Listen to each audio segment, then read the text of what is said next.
waves in the afternoon.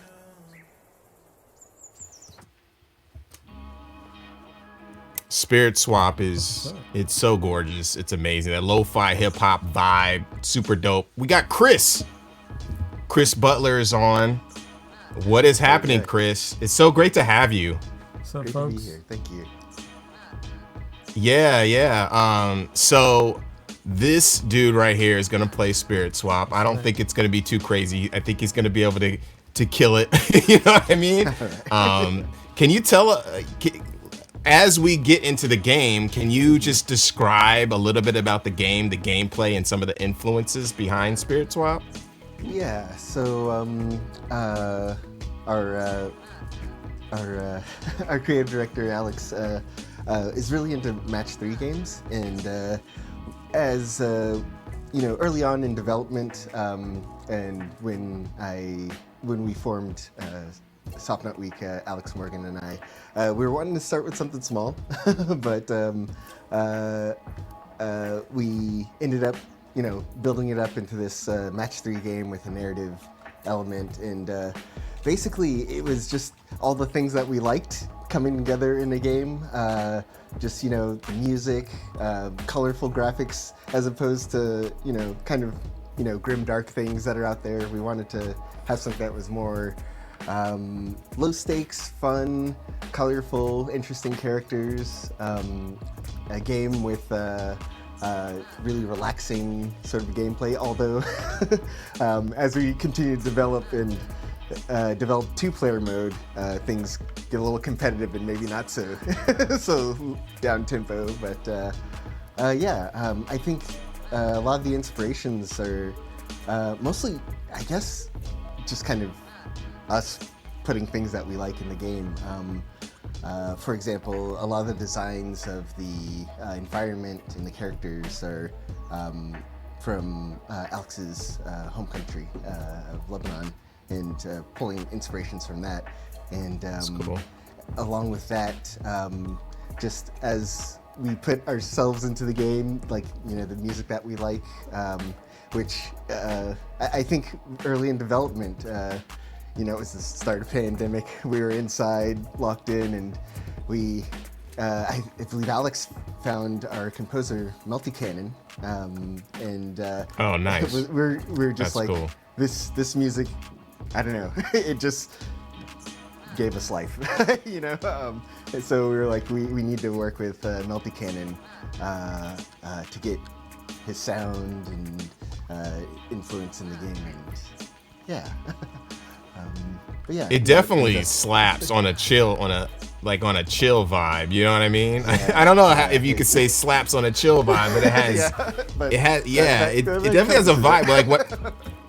Yeah. When I actually first played it, I played it for some time because I was just like so inundated with work. It just made me chill. It was funny was I even turned it off. Like I stopped playing the game and I was working and I just kept the game up, just like letting it loop. Just listening to music. That's really cool. I've done that myself. Yeah.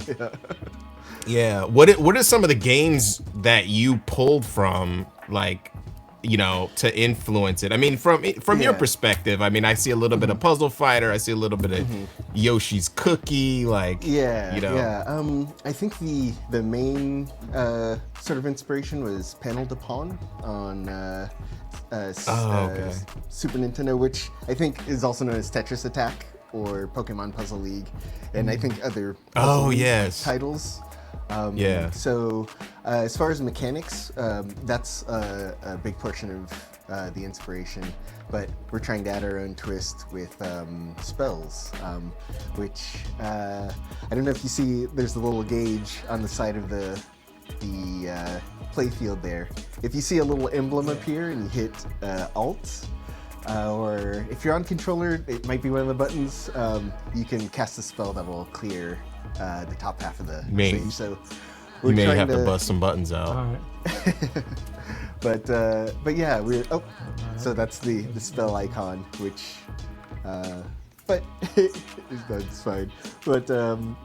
But yeah, we're trying to. Oh, what was that? It? Did he there just? It is. Oh, okay, cool. That's awesome.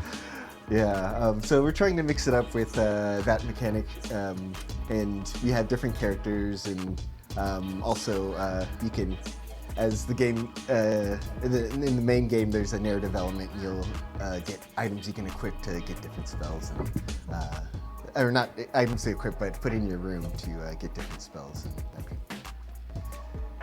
That's cool. I think I'm gonna jump from the game to you and back to the game possibly. Okay. I want to know a little bit about your history and how you got into development, and then help to be a part of this and start this team. So I guess ever since I was little, I guess yeah. Starting from my dad was always into computers, so like I've just in like that kind of stuff. So I'd been playing games. I'd been on a computer as early as I can remember, and that being the case, played a lot of video games and wanted to know how to make them. So yeah, throughout my life, I'd been learning how to program. My dad had programming books, so I'd try and read them. But actually, career and getting into games in general, I started off in animation. I went to school and studied media arts and animation. So I did that, but actually I didn't go into animation for about 5 years later, because right out of school I moved to Japan, and at first I taught English, and then I got a job in an ad agency, and that's probably where I first started using like programming, because for certain projects they would need like web work, and I would doing basic things with JavaScript and whatnot. I just was, using it on the job and learning from there. And, also in my free time, and I think just as a previous guest had said, trying to make Flash games, I learned a lot of ActionScript, which, is also kind of related to JavaScript as well. So, from there I built up those skills. And after returning to the US, I was looking for work, and was still doing some freelance web design, and since I was mostly self-taught, I kind of didn't have I guess kind of the confidence, even though I may have had the skills at the time. So I got a certification, and then from there, most of my gaming development work had been in personal projects and things like that. But I had developed more kind of the professional side of programming skills with my work on web design, and I did, some working at a startup. I learned a little bit of back end as well, making a mobile app, and working with other team members, Morgan and Alex, when we. I guess at first we were like, hey, you know what? We have a lot of skills here. Why don't we try making a game?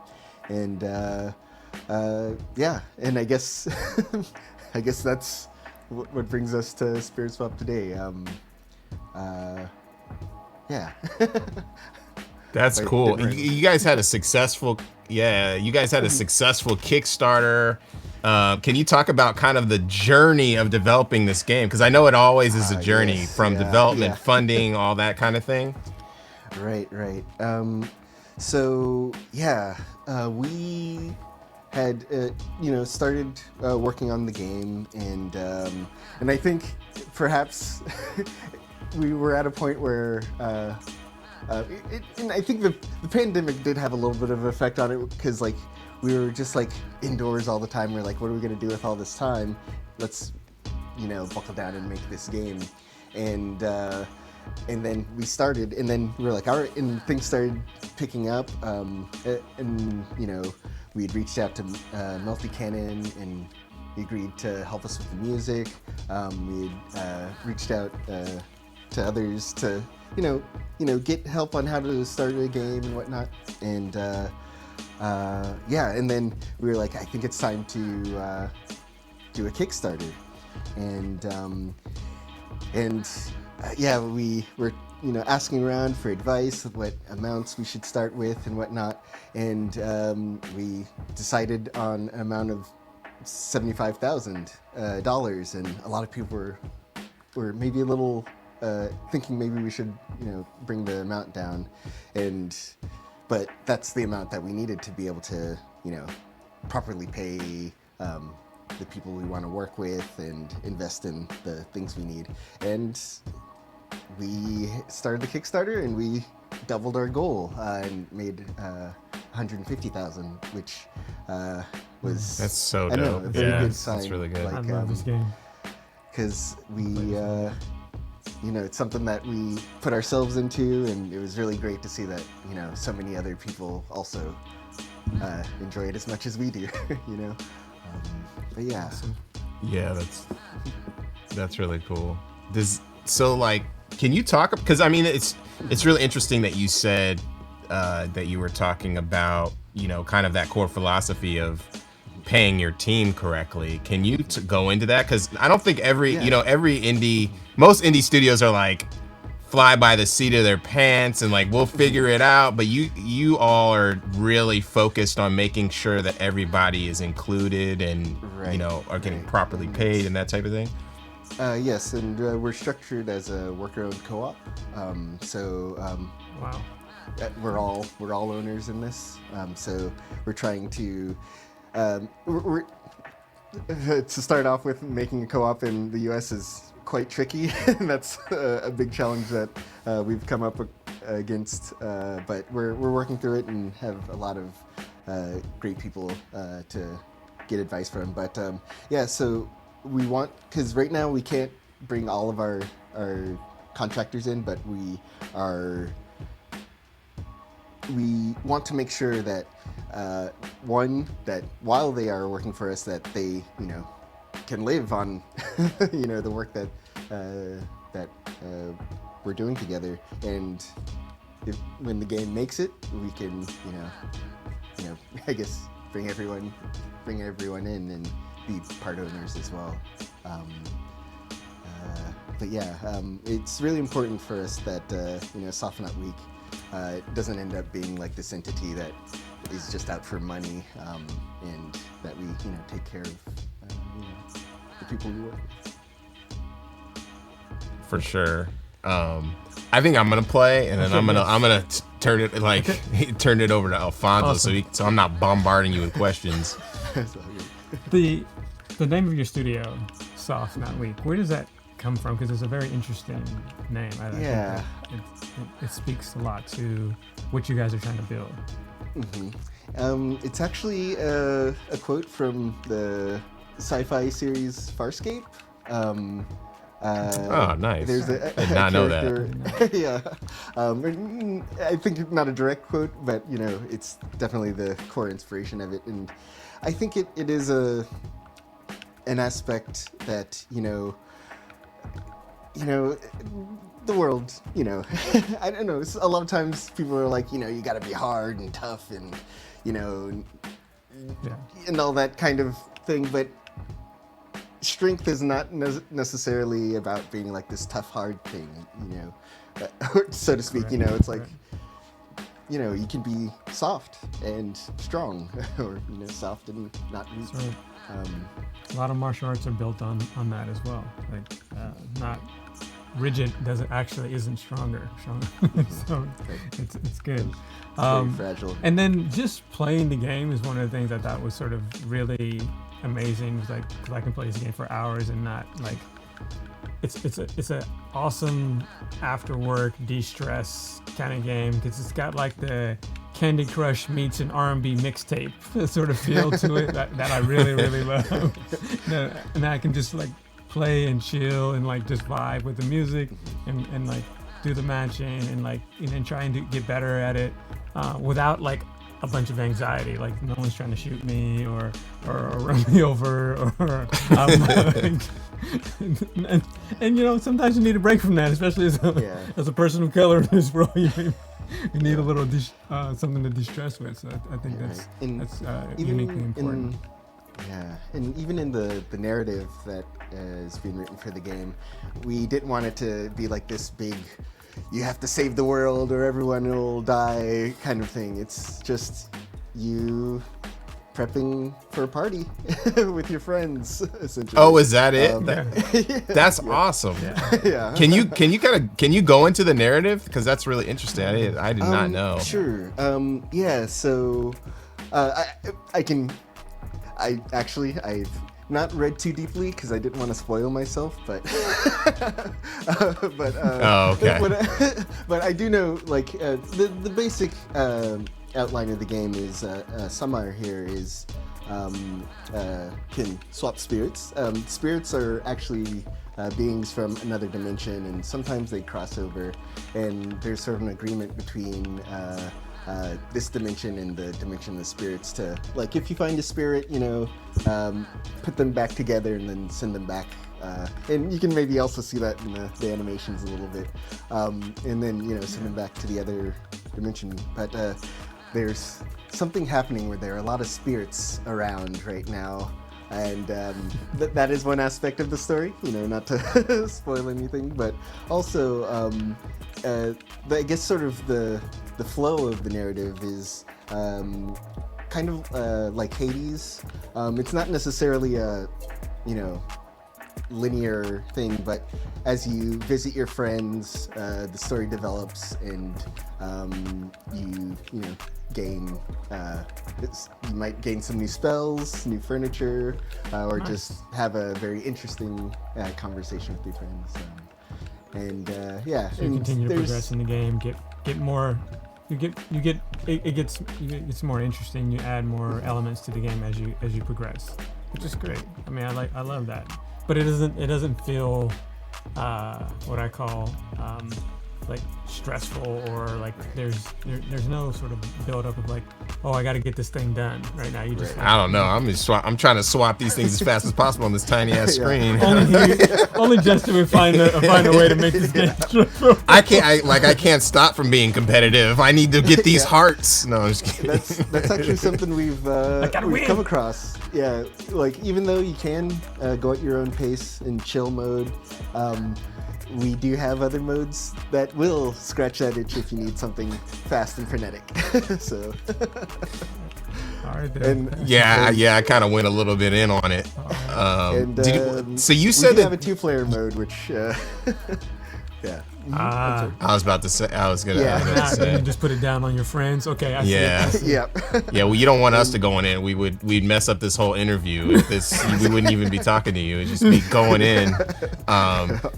You said you could get furniture, like, so you could build out your apartment or house, or how does that work? That's awesome. Yeah.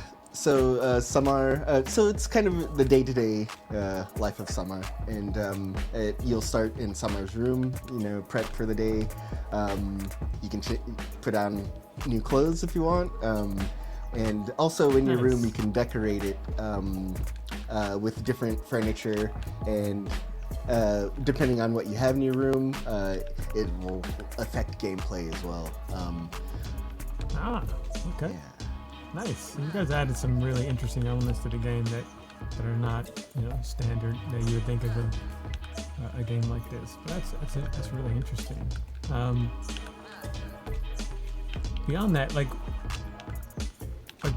why this specific color palette and for the game? It's Like the artistic color choices. Yeah, palette. the artistic. Yeah. Yeah. I think in early development, as I mentioned earlier, Alex had drawn some inspirations from their home, and there's a certain color palette that is similar to this that they wanted in. Particularly, I believe this blue is a particular blue that Alex wanted in, and. Yeah, and I think just in general, and currently we do in this demo. There's this, but as you may see other scenes in the future, I think we did just want colorfulness in general, just to evoke joy rather than rather than any kind of It's not gloom and doom, darkness of space. So I have one last question. So what is it seems like this game is very inclusive. It's very colorful. How are you invoking that, like the diversity in this game? Yeah, I would say our team. I mentioned that a lot of this is like our team putting themselves in the game, and our team is a very diverse group, and I think through that, and maybe even directly in some of the characters, which may be self-inserts in some ways. That's great. I think that really comes through, and I mean, it's just us kind of putting ourselves in and wanting to see, and I think also there are, you know, other other people, maybe kids, who you know, want to see people like us in games, and For sure. Definitely do. It feels like definitely do. excellent way to do that. We appreciate you jumping on, Chris. It's been amazing, and I've been following the game. I've been trying to support it through like the Black Game Developer Fund and that type of thing. How could we find out more about the game? Do you have any release date updates or that type of thing? So release date, the plan is Q4 2022, later this year. Awesome. And if you want to follow development, at Softnut Week on Twitter is Nice. a great place to start. And we also have a Discord for following development as well, if you want to get to know even more details about what's going on. We'd appreciate it if you wish list us on Steam, and also maybe also follow us on itch.io. You can also get the demo there on both Steam and itch.io if anyone out there wants to play it. Awesome. Absolutely. Thank you so much, Chris, and we'll definitely talk to you again soon. Definitely wishlist the game. Absolutely. Wishlist the game. Buy the game. Q4 will be released. And play the demo. Play the demo. Yeah. It's dope. You'll love the vibe of that game. Yeah, Chris, so dope. It's great that they were able to jump on.